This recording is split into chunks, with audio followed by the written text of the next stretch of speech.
welcome. My name's Dave Hicks. Today we're going to do a little chemistry. I'm going to start out with some dimensional analysis. In this unit, what you should be able to do is you should be able to know what the parts of a dimensional analysis setup are. We'll go over what that is. I'm going to show you how to set up a conversion factor using the units to guide you. And then finally, we're going to practice by converting with dimensional analysis. So, first of all, before we go on, dimensional analysis is all about units. You've got to use the units. In science, every number that we have has a unit that goes along with it. So, a unit, sometimes people aren't used to using this because of math class. Math, they just work with numbers, right? Like 1 or 2 or 6 or 10. But in science, we take this number and we put it along with it, this word that always follows it. And this word is something that describes the number. We call that word a unit. So here's some examples here, like 6 feet. Feet is just the word that describes the 6. That is its unit, 6 feet. 18 apples. Apples is the unit. 10 gallons. Gallons is the unit. Okay? So I know it's a bit of a pain in the butt to do this, but you really do need to write your units after the number. For our sake, in this particular lesson, it's what drives this mathematical process, is having the units in the right place. And that's how you know if you're going to get it right or not. Okay, let's move on. So, what are the parts of dimensional analysis? Well, basically there are two main parts to it. First of all, you got to have some type of an equality. An equality is something that where you have two things that are equal to each other. So, for instance, we know that 12 inches is equal to 1 foot. That's just two things that are equal to each other. In a dimensional analysis problem, we could use 12 inches and 1 foot to do a conversion with dimensional analysis. We need two things that are equal to each other. We know that a dozen is equal to 12 apples. So those two things are equal to each other. Maybe if I'm buying a bucket of paint, 1 bucket would be equal to 5 gallons of paint.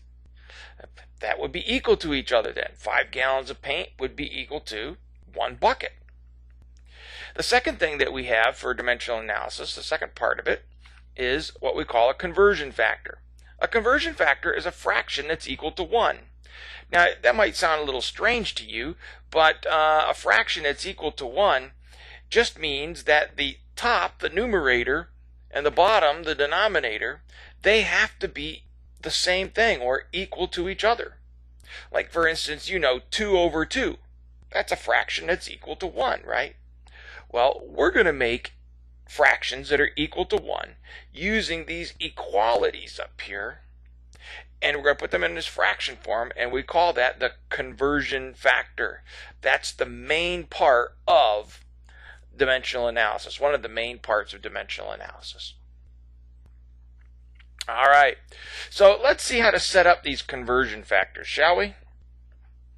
So I told you that if I have two things that are equal to each other, I can put one on the top, one on the bottom, and that would be equal to this conversion factor. So over here, you see I have a multiply sign because you'll see we're going to multiply by these conversion factors, and then here's my fraction bar. Okay? So now what I'm going to do is I'm going to take one of these that's equal to each other, the 12 inches, and let's just put that one on top. I've just arbitrarily put it there. And then I'm going to put 1 foot down here on the bottom. Now you know that 12 inches is equal to 1 foot, so these two things are equal to each other. This is my conversion factor, and it's equal to 1 because the top and the bottom are equal to each other. Now I said I just arbitrarily put 12 inches on the top and 1 foot on the bottom. I could have chosen to put it the other way around. And in fact, with that equality, 1 foot is equal to 12 inches, I can actually make two different conversion factors.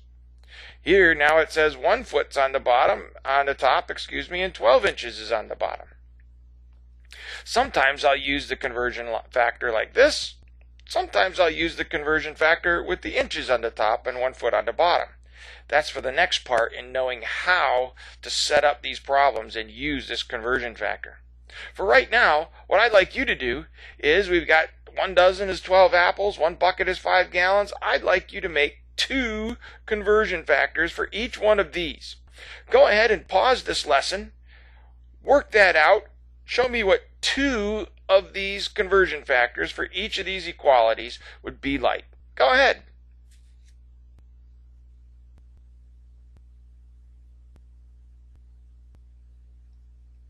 All right, how'd you do?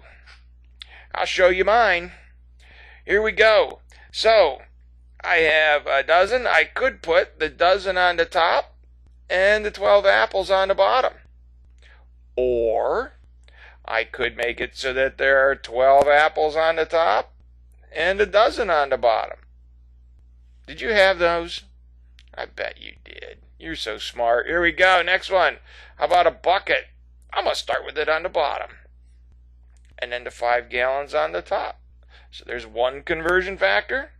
And the other conversion factor is, yep, you got it, 1 bucket on the top and 5 gallons on the bottom. Let's see how I can use these conversion factors and more in solving some conversion problems. So, here's some steps for solving these types of conversion problems that we'll see.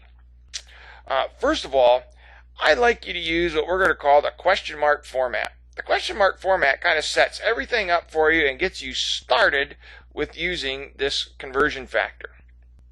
I'll show you how to do that. Next, units first.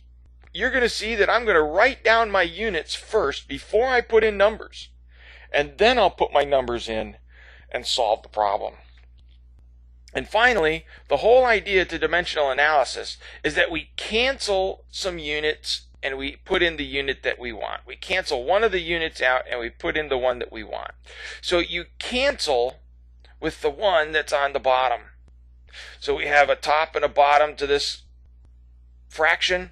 The one that's on the bottom is the one that cancels. And then the one on the top will be your new unit.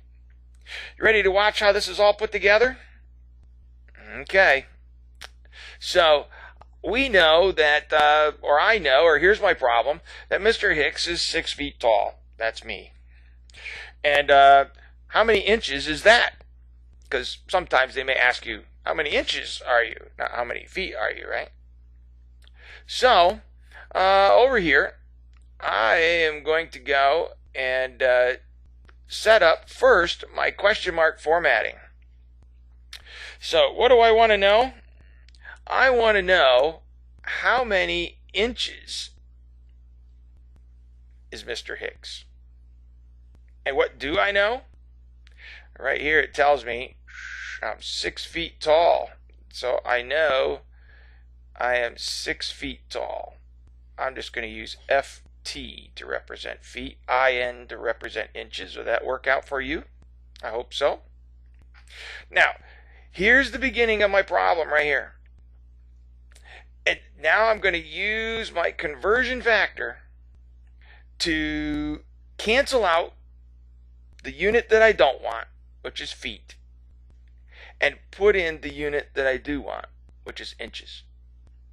Now I told you I'm going to work with units first. I've got my question mark format. I'm going to use my units first. Down here on the bottom, so I can cancel it out, I'm going to put feet.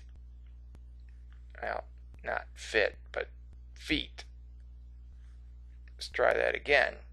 Feet. There we go.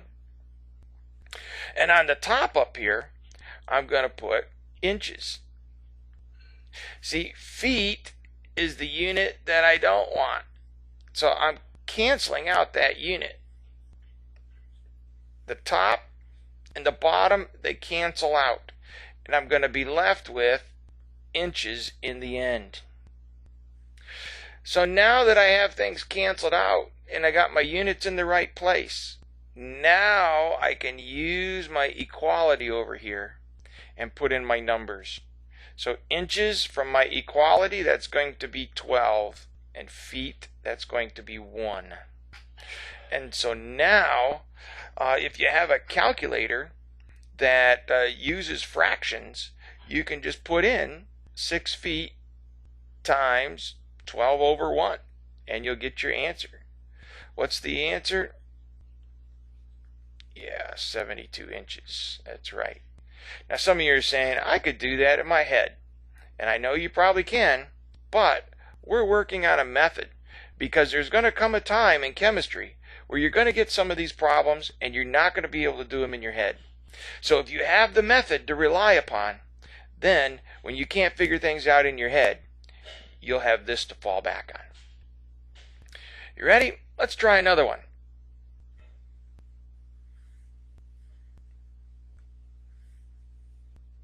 So instead of Mr. Hicks being 6 feet tall now,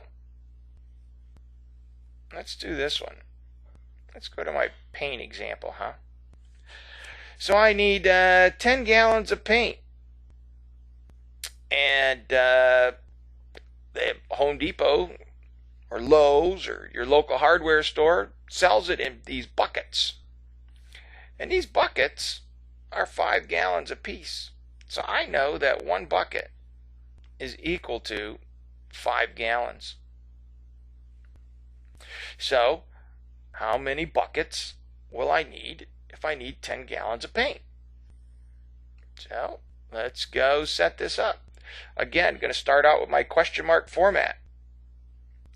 How many buckets is equal to 10 gallons? How to say GAL for gallons. Again, I'm working with my units first. And I'm going to put gallons on the bottom. And on the top, I'm going to put buckets.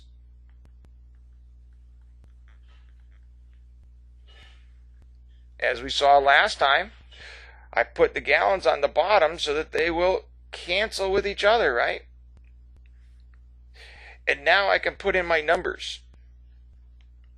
So I know that one bucket is equal to 5 gallons.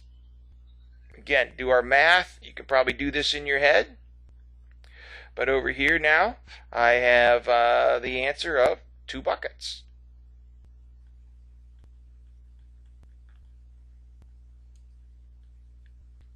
How are we doing so far? I got a surprise for you in the next one.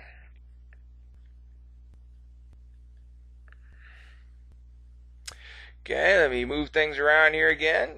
So instead of paint, let's say I'm working with apples and I'm in charge of buying some apples for a picnic.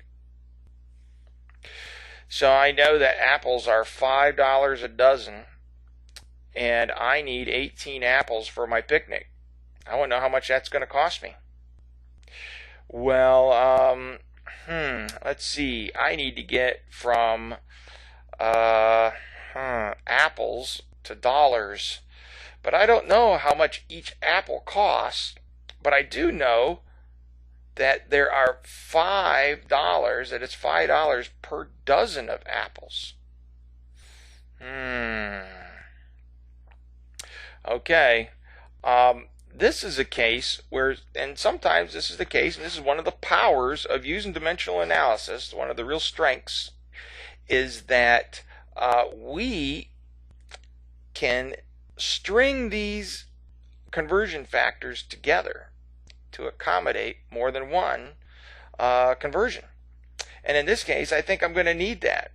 Let's draw a little roadmap for what I need to do with this, huh? First of all, I know I'm starting right here with 18 apples, huh? So I got 18 apples. And then I need to get to dollars down here, don't I? Now, there has to be something in common between these two, because I don't have anything that tells me how much, how much money is an apple. So I don't have that equality. But I have like a little bit of a bridge, if you will, because I know that this is $5 per dozen. So if I knew how many dozen apples, I'm going to use DZ for dozen. If I knew how many dozen apples I had, then I'd be able to get it to dollars, right? So I'm going to go to apples to dozens to dollars using this dimensional analysis system. Are you ready? So the first thing I'm going to do is I'm going to set up my question mark formatting. And I'm going to say, well, how much money is 18 apples?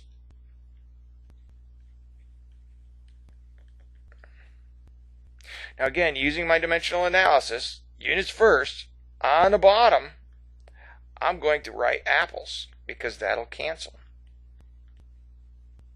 And on the top, I'm going to use this bridge, the dozen,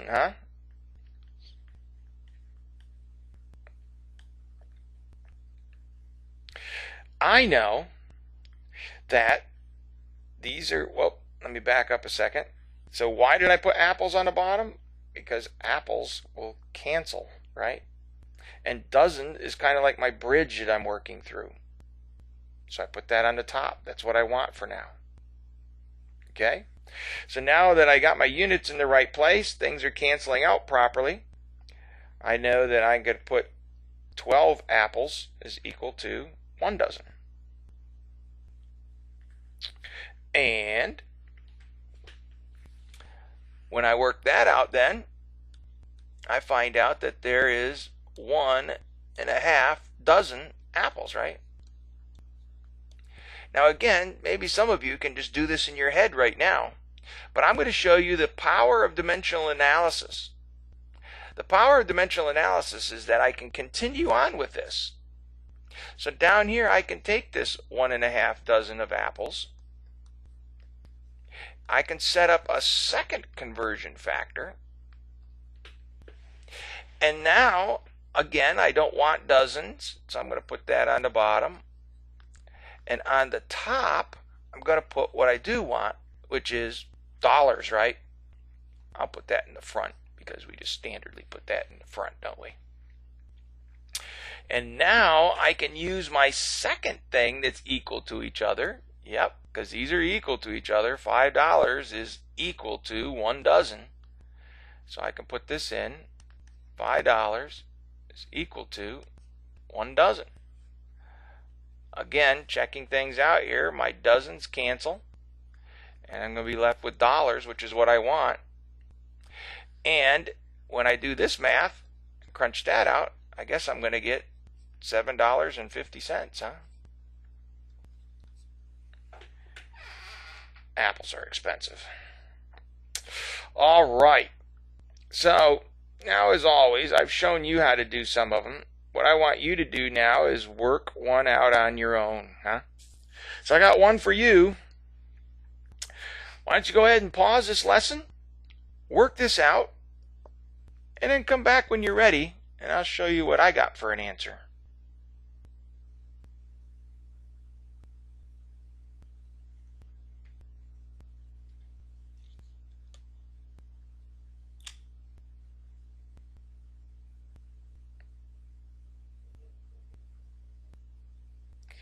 All right, how did you do? I bet you're doing pretty good. So let's see if all our parts are here. What are the things that are equal to each other? Well, I stated it right in the beginning. 30 miles on 1 gallon of gasoline. So I know that 30 miles is equal to 1 gallon of gas. And do my question mark formatting. The question is, how many gallons would be equal to 500 miles?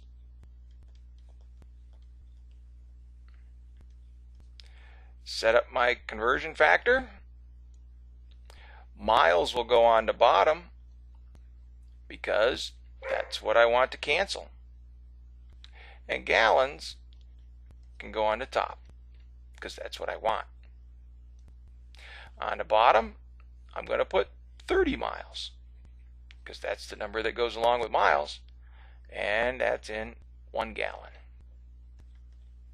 So if you crunch that out properly on your calculator, I got about 16.7 or so gallons. How'd you do? I bet you did fine. Like I said, right now, these may look like problems where, hey, I could have done this with a different method, or I can just do this in my head. But this is a process that we're learning. We're learning to use this new thing that we call a conversion factor, cancel units out, put in the unit that we want, and then be able to solve our problem. All right. Well, good luck with your chemistry, and hopefully I'll see you next time.